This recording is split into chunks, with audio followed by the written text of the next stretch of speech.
যখন মাইয়েতকে কবরে শোয়ানো হয় তখন সে তাকে দাফন করে যাওয়া ব্যক্তিদের হাঁটার খসখস আওয়াজ শুনতে পায়। এরপরে তাকে যখন শুইয়ে দেওয়া হয়, সে যদি মুমিন ব্যক্তি হয় তাহলে তার মাথার দিকে তার সালাত এসে দাঁড়িয়ে যায়। দুনিয়াতে আপনি যে নামাজগুলো পড়েছেন, আমি যে নামাজগুলো পড়ছি, এগুলো মাথার দিকে দাঁড়িয়ে যায়। ডান দিকে চলে আসে তার সওম মানে কি? রোজা। বাম দিকে চলে আসে যাকাত। তারপরে পায়ের দিকে চলে আসবে তার আত্মীয়তার সম্পর্ক রক্ষার ইবাদত, তার এই যে অন্যান্য দান সদকা, তার নফল আমল, তার তাসবিহ তাহলিল, তার কোরআন তেলাওয়াত ইত্যাদি পায়ের দিকে চলে আসবে। এখানে একটা হাদিস এসেছে, সূরাতুল মুলক যে ব্যক্তি রাতের বেলা তেলাওয়াত করবে, কোন সূরা ভাই? তাবারাকাল্লাযী বিয়াদিহিল মুলক ওয়া হুয়া আলা কুল্লি শাইইন কাদির। এই সূরা যে ব্যক্তি রাতের বেলা করে তেলাওয়াত করবে, ইনশাআল্লাহ সূরা মুলক কবরে তার সাথে থাকবে এবং কবর আযাব থেকে সূরা মুলক তাকে বাঁচাবে ইনশাআল্লাহ।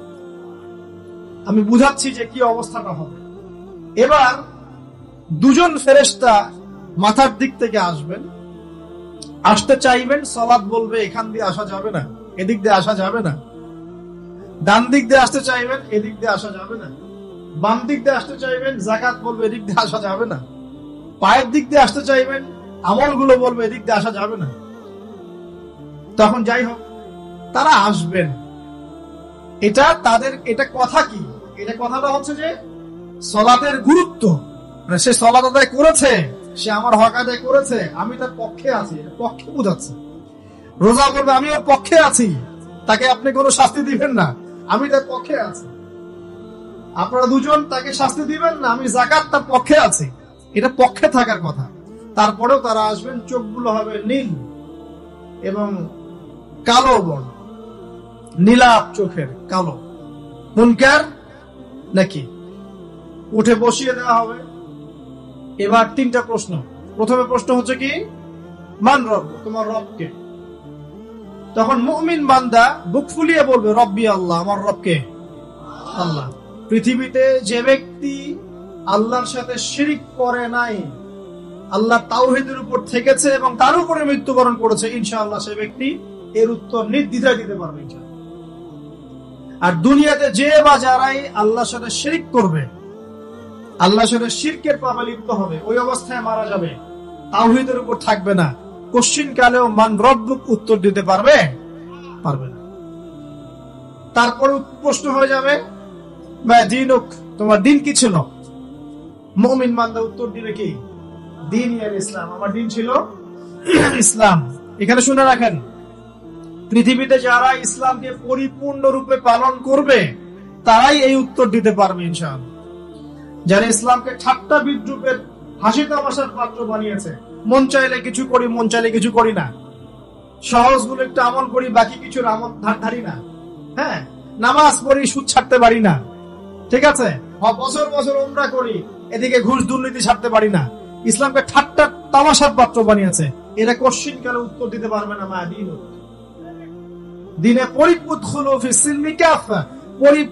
ইসলামে প্রবেশ করতে বলেছেন আল্লাহ রাব্বুল আলামিন। যারা পরিপূর্ণরূপে ইসলামে প্রবেশ করবে এবং ইসলামের প্রতিটা মৌলিক বিধান মেনে চলবে, ইনশাআল্লাহ তারা এর উত্তর দিতে পারবে। এরপরে আসবে তৃতীয় প্রশ্ন। নবী সাল্লাল্লাহু আলাইহি ওয়াসাল্লামকে দেখানো হবে, যখন দেখানো হবে তখন সূর্য যখন ডুবে যায়, যে দৃশ্যটা আমরা দেখতে পারি না, ওই দৃশ্যটা ভেসে উঠবে এবং মুমিন বান্দা অস্থির হয়ে যাবে, বলবে আমাকে ছেড়ে দাও, আমি নামাজ পড়বো। সুবহানাল্লাহ।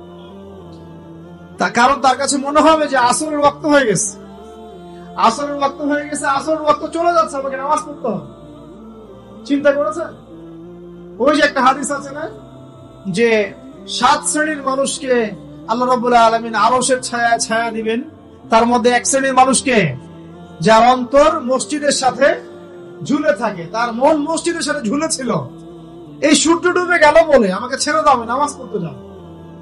তখন ফেরেশতারা বলবেন তোমাকে নামাজ পড়তে দেয়া হবে, তবে তার আগে তুমি এর উত্তর দাও। কি উত্তর?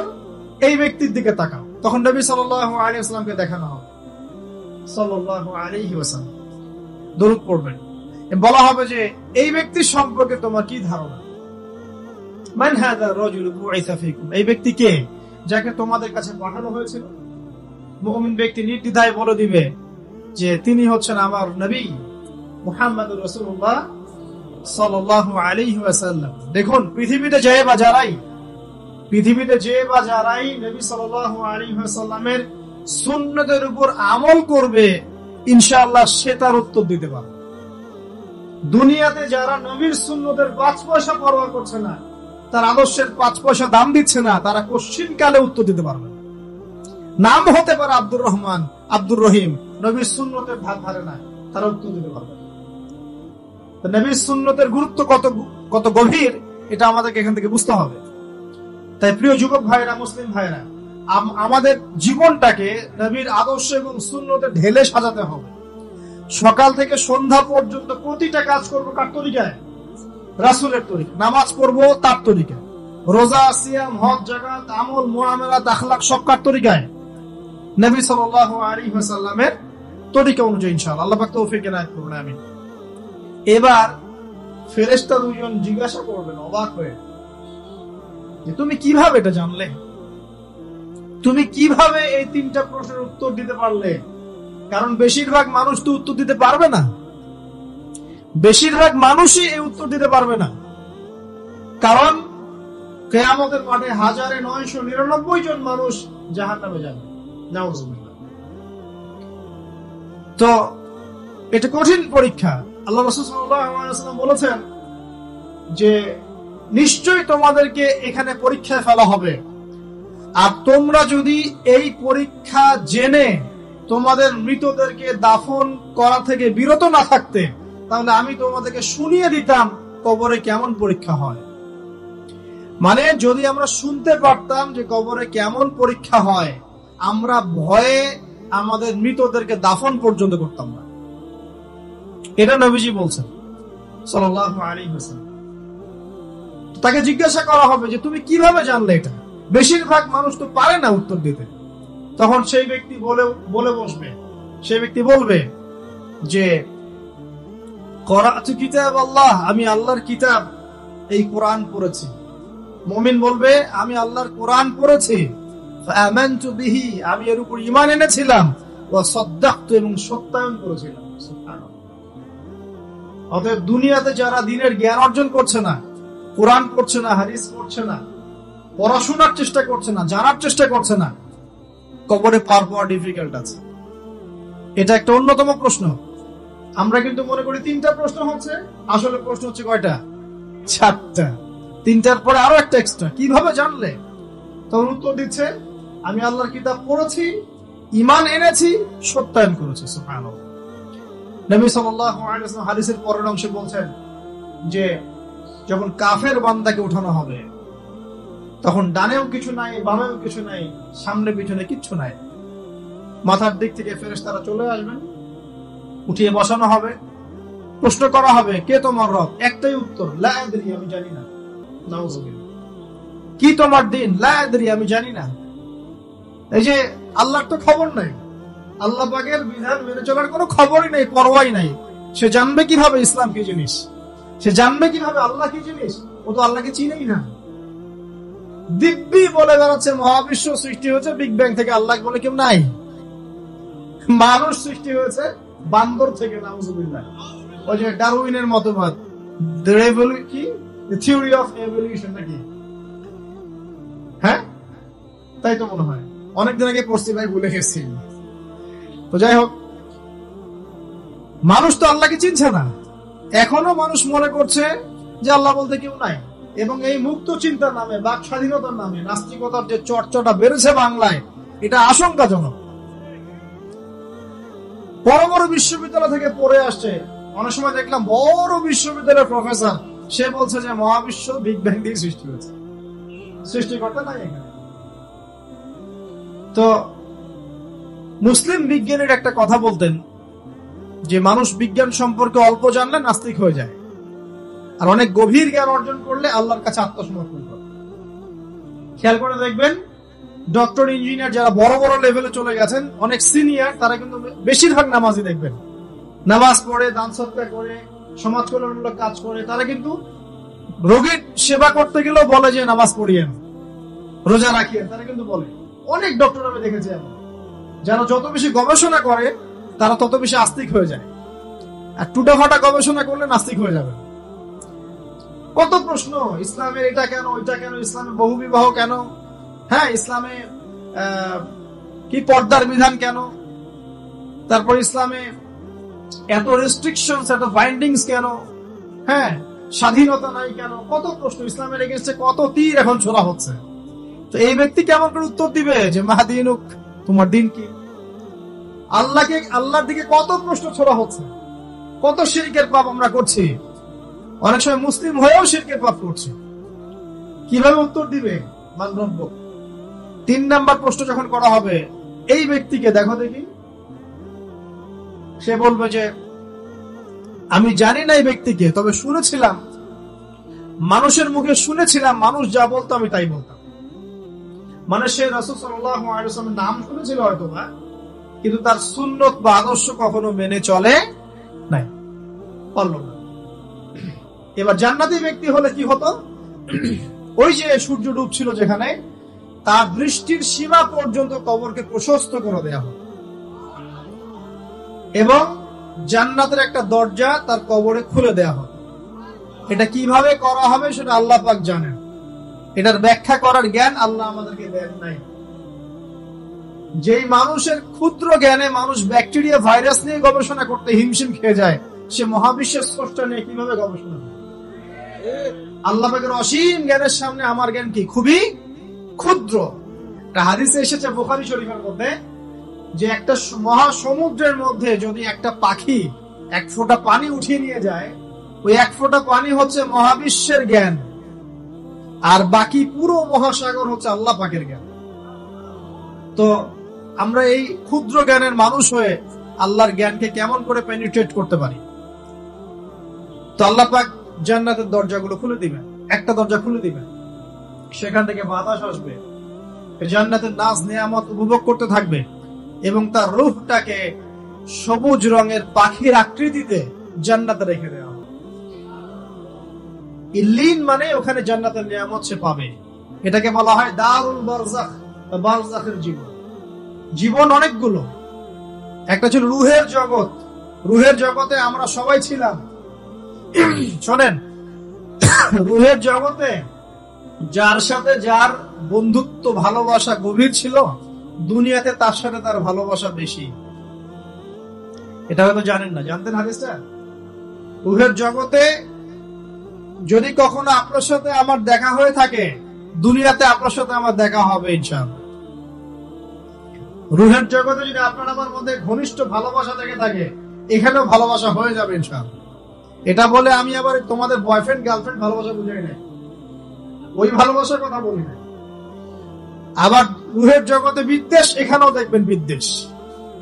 ওটা একটা জগৎ ছিল যেখানে আল্লাহ পাক সমস্ত আদম সন্তানকে সৃষ্টি করে তাদের রূহটাকে রেখেছিলেন এবং ওয়াদা নিয়েছেন।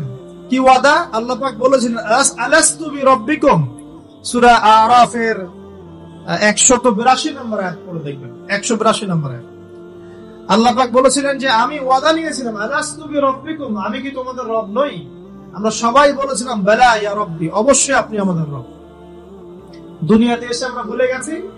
এই ভুলে যাওয়াটা মনে করায় দেওয়ার জন্য আল্লাহ পাক আসমানি কিতাব নাজিল করেন, নবী রাসূল পাঠান, আমাদের কান পর্যন্ত ইসলামের দাওয়াত পৌঁছে দেন, যাতে আমরা মনে করতে পারি।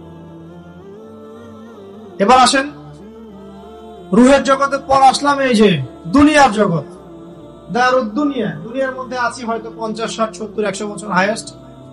এরপর যাবে দারুল বারজাখ, বারজাখের জগৎ। পাপী ব্যক্তি হলে জাহান্নামের দরজা খুলে দেওয়া হবে, আর জাহান্নামের সে আযাব ভোগ করতে থাকবে, এবং পুণ্যবান ব্যক্তি হলে জান্নাতের দরজা খুলে দেওয়া হবে এবং এর নাজ নিয়ামত সে ভোগ করতে থাকবে। তখন তাকে বলা হবে এটা জান্নাতের সেই জায়গা যেখানে তুমি থাকবে। এটা দেখার সাথে সাথে, শোনার সাথে সাথে তার যে খুশি উৎফুল্লতা আরো অনেক বেড়ে যাবে। এবং সে কি করবে জানেন? সে পৃথিবীতে ফিরে আসতে চাইবে। সে বলবে আমাকে আমার পরিবার বর্গকে জানাতে দেন, আমাকে আমার পরিবার বর্গকে জানাতে দেন যে আমি ভালো আছি, তখন ফেরেশতারা তাকে বলবেন যে এটা সম্ভব না, তোমার এবং তাদের মাঝে দারুল বারজাক আছে, তুমি এটা ভেদ করে যেতে পারবে না। তখন তার আত্মাটাকে ইল্লিনে দেওয়া হবে, একটা সবুজ পাখির আকৃতিতে জান্নাতে ঘুরে বেড়াবে ইনশাআল্লাহ। আর যদি জাহান্নামী হয় তাহলে যে বললাম দরজা খুলে যাবে, জাহান্নামের মর্মান্তিক আযাব তার দিকে আসতে থাকবে, কবর সংকুচিত হয়ে আসবে এমন ভাবে যাতে তার বাম পাজর ডান পাজরের ভিতরে এভাবে ঢুকে যাবে, নাউযুবিল্লাহ। এবং এই আযাব চলতে থাকবে ইলা ইয়াউমি ইউবআসুন, পুনরুত্থানের দিন পর্যন্ত। এখন এই যে হাদিসটা আপনারা শুনলেন, এই হাদিসটা ব্যক্তি কেন্দ্রিক নয় কি? এখানে তিনটা বিষয় আপনাকে ফোকাস করতে হবে আমাদেরকে। এক, তাওহীদ, আল্লাহ পাকের তাওহীদ। দুই, রিসালাত, রাসূলুল্লাহ সাল্লাল্লাহু আলাইহি ওয়াসাল্লামের রিসালাত। এবং আখিরাত, পরকাল। এই তিনটা বিষয় খুব স্বল্প কথায় বলছি। দেখুন, তাওহীদ কি? আল্লাহ পাকের একত্ববাদ। এক আল্লাহকে আপনি সৃষ্টিকর্তা মানবেন, রিজিক দাতা মানবেন, পালন কর্তা মানবেন, সন্তান দাতা, ভালো মন্দের মালিক, সমস্ত কিছুর মালিক কে? আল্লাহ। আল্লাহ আল্লাহ আমাকে বাঁচিয়ে রেখেছেন, আল্লাহ আমাকে মৃত্যু দিবেন, আল্লাহ আমাকে রিজিক দেন, আল্লাহ আমাকে সন্তান দিবেন, আল্লাহ আমার ভালোর মালিক, আল্লাহ মন্দের মালিক, আল্লাহ সমস্ত কিছুর মালিক। এই কনসেপ্ট পরিষ্কার থাকবে, লা ইলাহা ইল্লাল্লাহ পরিষ্কার থাকবে। সমস্ত বিষয় কার পক্ষ থেকে?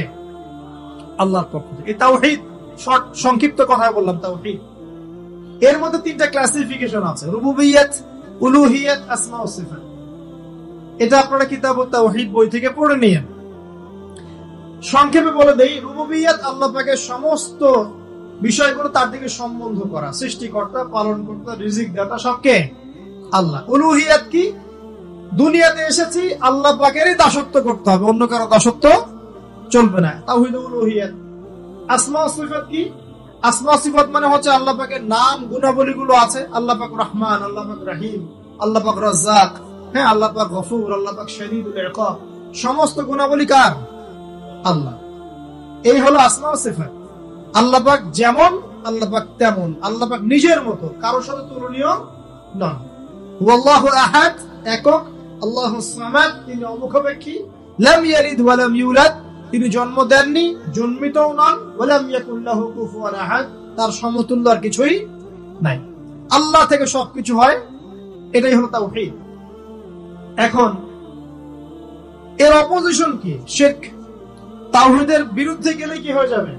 শিরক। কেউ যদি মনে করে যে আল্লাহ ছাড়া কেউ আমাকে জীবন দিতে পারে, আল্লাহ ছাড়া কেউ আমাকে মারতে পারে, আল্লাহ ছাড়া কেউ আমাকে রিজিক দিতে পারে, অথবা আল্লাহ ছাড়া কেউ সন্তান দিতে পারে, আল্লাহ ছাড়া অন্য কারো কাছে কেউ যদি দোয়া করে, আল্লাহ ছাড়া অন্য কারো জন্য নজর মানত করে, আল্লাহ ছাড়া অন্য কারো নামে কসম খায়, আল্লাহর হালালকে হারাম করে দেয়, আল্লাহর হারামকে হালাল করে নেয়, ঠিক আছে? আল্লাহ থেকে শুভ অশুভ আসে না, শুভ আল্লাহর পক্ষ থেকে আসে, অশুভ শয়তানের পক্ষ থেকে আসে, এমনও যদি কেউ মনে করে, শুভ অশুভ দুটোই আল্লাহর পক্ষ থেকে আসে, কিন্তু কেউ যদি মনে করে না শুভ গুলো আল্লাহর পক্ষ থেকে, অশুভ গুলো শয়তানের পক্ষ থেকে, এমনও যদি মনে করে, শিরক হয়ে যাবে। মুসলিমরা চলাফেরায় শিরক করছে। এখন মুসলিমরা আল্লাহ ছাড়া অন্য কারো কাছে চাচ্ছে, মুসলিমরা অনেকে কবরে সিজদা করছে, মুসলিমরা অনেকেই মৃত মানুষের কাছে দোয়া করছে, হাতে বালা পরে আছেন, খোলেন না। কেন খোলেন না? ভয়ে যদি আপনার ক্ষতি হয়। শিরক। মুসলিমরা দেখবেন আগুনের সামনে মাথা নত করছে, মুসলিমরা এখন মেডিটেশন করে, ধ্যান করে, মুসলিমরা জিনকে তাবে করতেছে। অনেক সময় দেখা যায় মুসলিমরা জাদু করতেছে, জাদুবিদ্যা, কুফরি কালাম করছে না? করছে। সবই শিরক, সবই শিরক। মুসলিমরা দেখবেন আল্লাহর হালাল যেগুলো আছে এগুলোকে হারাম করে ফেলছে, আবার অনেক সময় আল্লাহর হারাম গুলোকে হালাল করে নিচ্ছে। সুদ কি ভাই? এখানে ফরজ, হালাল করে নেওয়া হয়েছে। মদ কি? তোমাদের কাছে তো ওয়াজিব, না খাইলে ঘুম হয় না। তো এই যে আল্লাহ হারাম গুলোকে কি করছি আমরা? হালাল করে ফেলছি, এটাও শিরক, কুফরি একটা। তো এক কথায় তাওহীদের উপর যারা থাকবে, মান রব্বুক উত্তর দিতে পারবে ইনশাআল্লাহ। যারা শিরক করে ফেলবে ওই অবস্থায় মারা যাবে, মান রব্বুক উত্তর দিতে পারবে না। আমার কথা কি বোঝা যাচ্ছে? আমি সহজ করার চেষ্টা করছি, কিন্তু হয়তো পারছি না, এটা আমার ব্যর্থতা। এক কথায় যদি আমরা কবরের প্রথম প্রশ্নের উত্তর দিতে চাই, তাহলে আমাদেরকে অবশ্যই তাওহীদের উপর থাকতে হবে। শিরকে যাওয়া যাবে না। প্রিয় ভাইরা, শিরকের পাপ থেকে আজকে তওবা করে ফেলবেন। আল্লাহ জেনে না জেনে জীবনে যত শিরক করেছে আল্লাহ মাফ করবেন, আমিন। এবং আগামী দিনগুলোতে শিরকের পাপে লিপ্ত হয় না। প্রিয় ভাইরা, যদি আপনার আমলনামায় আসমান জমিন সমানও পাপ থাকে, শিরকের পাপটুকু না থাকে, আল্লাহ পাক আপনার পুরো পাপ মাফ করতে পারবেন ইনশাআল্লাহ। আল্লাহ পাক বলেছেন, মেরাজের রাতে নবী সাল্লাল্লাহু আলাইহি ওয়াসাল্লামকে আরশে আজিমের কাছে উঠিয়ে নিয়ে আল্লাহ পাক 3টা ওহী করেছেন। কয়টা ওহী? একটা ছিল 5 ওয়াক্ত নামাজ, ঠিক আছে? 2 নাম্বার হচ্ছে সূরা বাকারার শেষের 3টা আয়াত। 3 নাম্বার একটা ওয়াদা, একটা প্রতিশ্রুতি। সেটা কি? হে মুহাম্মদ সাল্লাল্লাহু আলাইহি ওয়াসাল্লাম, তোমার উম্মতের মধ্যে কেউ যদি আসমান জমিন সমান পাপ নিয়ে আমার সামনে হাজির হয়, কিন্তু আমার সাথে কাউকে শরীক না করে, শিরক না করে, তাহলে আমি আল্লাহ তার সামনে আসমান জমিন সমান ক্ষমা নিয়ে হাজির হব, মানে মাফ করে দেওয়া হবে ইনশাআল্লাহ। অতএব শিরকের পাপে যায় না, ইনশাআল্লাহ জান্নাতে যাওয়া যাবে। যে ব্যক্তি মন থেকে একবার লা ইলাহা ইল্লাল্লাহ পড়েছে, সমস্ত বিষয় আল্লাহর দিকে সুপর্দ করে, তার অন্যান্য অনেক পাপ থাকতে পারে, আল্লাহ পাক চাইলে সব পাপ মাফ করতে পারে। অতএব মান রব্বুক উত্তর দিতে চাইলে শিরকের পাপে যাওয়া যাবে? যাবে না। আধুনিক শিরকের মধ্যে সবচেয়ে ভয়ঙ্করটা হচ্ছে এটা, যে আমরা আল্লাহর হালালকে হারাম করে নিচ্ছি। দ্বীনি ইলম অর্জন আল্লাহর জন্য। প্রতিটা কাজের করার আগে নিয়ত ফিক্স করবেন, কেন করব? পরকালীন স্বার্থ থাকলে করব, না হলে করব না। কেন তুমি টিকটকে যাবা না? কারণ পরকালীন কোনো স্বার্থ নাই। কেন তুমি ফ্রি মিক্সিং অ্যাফেয়ার্সে যাবা না? কারণ পরকালীন কোনো স্বার্থ নাই। কেন মদ খাবা না? পরকালীন কোনো স্বার্থ নাই। কেন মিউজিকে যাচ্ছ না? কারণ পরকালীন কোনো স্বার্থ নাই। কেন তুমি এই যে সুদ খাবা না? কারণ পরকালীন কোনো স্বার্থ নাই। যে কাজে পরকালীন কোনো স্বার্থ নাই, সে কাজে কোনো মুমিন মুসলিম নাই।